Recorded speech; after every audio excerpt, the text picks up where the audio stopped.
திருச்சியில் மாமன்னன் ராஜராஜ சோழனால் வெட்டப்பட்ட உய்யன்கொண்டான் வாய்க்கால் கழிவுநீர் வாய்க்காலாக மாறியிருக்கிறது. தண்ணீரை கையால் அள்ளி பருகிய காலம் போய் பாசனத்திற்கு கூட பயன்படுத்த முடியவில்லை என விவசாயிகள் ஆதங்கத்தை வெளிப்படுத்தியுள்ளனர்.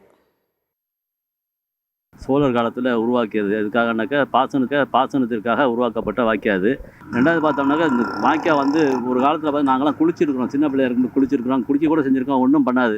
அப்போல்லாம் ஒன்றும் இல்லை. இப்போ பார்த்தோம்னாக்கா குளிக்கல, கை கால் கூட கழுவ முடியாத ஒரு சூழ்நிலை, விவசாயத்துக்கு பயன்படுத்தக்கூட சூழ்நிலை, அதை கால்நடைகள் சுத்தமாகவே குடிக்க கூட தண்ணி இல்லாத ஒரு சூழ்நிலையாக இருக்குது. கால்நடைகள் குடிக்க மாட்டேங்குது, கை காலில் தொற்று நோய் வருது, தோல் நோய் வருது, இப்படி பலப்பட்ட நோய்கள் வருது.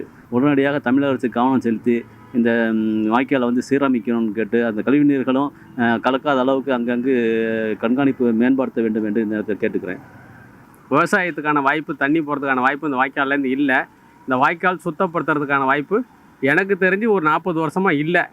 இப்போ தான் கொஞ்சம் சுத்தம் பண்ணுற மாதிரி வந்தாங்க. அதுவும் மக்கள் தொகை இருக்கிற இடத்துல, ஆள் நடமாட்டம் இருக்கிற இடத்துல மட்டும்தான் சுத்தம் பண்ணுறாங்க ஒழிய பரவாயில்ல எல்லா இடத்தையும் சுத்தம் பண்ணிட்டு வரதில்லை. கால்நடைகள் தண்ணி தீவனம் தேவைன்னாக்கா இந்த வாய்க்கால் பயன்பட்டு இருந்துச்சு. இந்த வாய்க்காலில் வர தண்ணி சாக்கடை தான் வந்துட்டுருக்கு. இது பொது சுகாதாரத்துக்கு பெரும்பகுதி இடையூறாகவும் பாதிப்பாகவும் தான் இருக்குது. இந்த தண்ணியை இப்போ பயன்படுத்த முடியாத சூழ்நிலைக்கு கொண்டு வந்துட்டாங்க.